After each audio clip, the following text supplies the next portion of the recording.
भारतवर्ष की पावन भूमि पर भगवान शिव के 12 ज्योतिर्लिंगों की महिमा अपार है। ये केवल तीर्थ नहीं, बल्कि आस्था के ऐसे स्तंभ हैं जहां आत्मा शिव के साक्षात सानिध्य को अनुभव करती है। इन्हीं में से एक दिव्य स्थल है नागेश्वर ज्योतिर्लिंग, जो गुजरात राज्य में द्वारकापुरी से तकरीबन 17 मील की दूरी पर स्थित है।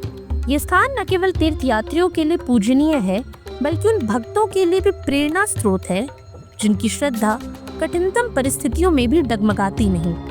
वहीं पुराणों में वर्णित इस ज्योतिर्लिंग की कथा एक ऐसे शिव भक्त की है जिसकी भक्ति इतनी दृढ़, इतनी सच्ची थी कि स्वयं भोलेनाथ को उसे संकट से बचाने के लिए प्रकट होना पड़ा। अब कथा शुरू होती है सुप्रिय नामक एक वैश्य से, जो अपने आचरण, व्यवहार और निष्ठा से धर्म की जीवंत मूर्ति था। वो मन, वचन और कर्म से संपूर्ण रूप से शिवमय था। उसके जीवन में केवल एक ही उद्देश्य था, महादेव की उपासना, ध्यान और सेवा। लेकिन जहाँ भक्ति होती है वहाँ परीक्षा भी आती है।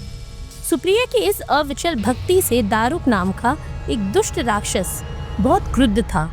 वो शिव से द्वेष रखता था और सुप्रिय की पूजा में बार बार विघ्न डालने का प्रयास करता था। एक दिन जब सुप्रिय नौका से यात्रा कर रहा था, दारुक ने अपने अनुचरों के साथ उस पर हमला कर दिया। साथ ही नाव में सवार सभी यात्रियों को पकड़कर वो अपने नगर ले गया और उन्हें कैद कर लिया।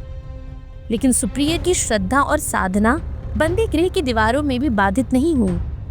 उसने वहां भी अपने नित्य नियमों के अनुसार महादेव की आराधना प्रारंभ कर दी। इतना ही नहीं, उसने अन्य बंदियों को भी शिव भक्ति की प्रेरणा दी। ये बात जब दारुक को पता चली तो वो आग बबूला हो गया। वो स्वयं कारागार में पहुंचा और सुप्रिय को आंखें मूंदे ध्यान मग्न देखकर झल्ला उठा। उसने व्यंग और गालियों से उसे अपमानित करने की भी कोशिश की, लेकिन भक्ति की समाधि में लीन सुप्रिय पर किसी बात का कोई प्रभाव ही नहीं पड़ा। तब दारुक ने उसे और अन्य बंदियों को मार डालने का आदेश दे दिया। ये सुनकर भी सुप्रिय के मन में न भय उत्पन्न हुआ, न क्रोध। उसने अंतर्मन से अपने प्रभु महादेव का स्मरण किया और उन्हें पुकारा, ठीक वैसे ही जैसे एक शिशु संकट के समय अपनी माँ को पुकारता है।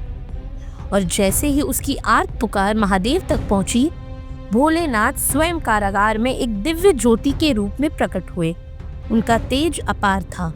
वे एक ऊंचे सिंहासन पर ज्योतिर्लिंग के रूप में विराजमान हुए। उन्होंने सुप्रिय को पाशुपात अस्त्र प्रदान किया, जिससे उसने दारुक और उसके पापी अनुचरों का संहार कर दिया।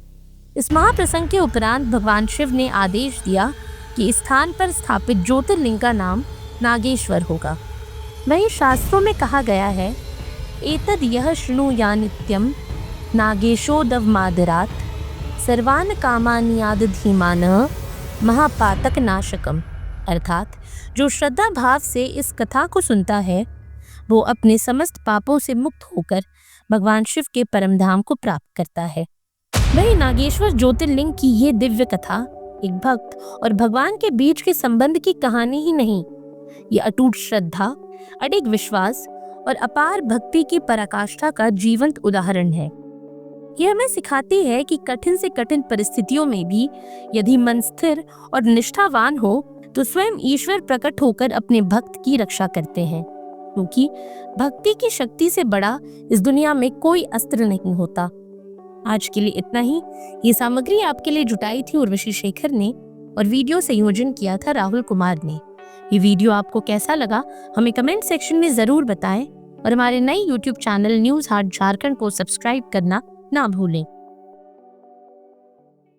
बायोम है सिर्फ मेडिकल प्रिपरेशन का संस्थान। बायोम बना फिर से एक बार रांची से नीट यूजी में सर्वश्रेष्ठ एवं सर्वाधिक रिजल्ट देने वाला संस्थान। 10th और 12th पास्ड स्टूडेंट्स के लिए नीट की क्लास जल्दी ही शुरू होने जा रहे हैं। Digital classroom, hi tech library, individual doubt solving, updated study material, comfortable hostel facility और ट्रांसपोर्ट फैसिलिटी के साथ नीट क्रैक करने का सपना होगा और भी आसान। कॉल 73600666185 और visit Biome, circular road and Hinoo, Ranchi.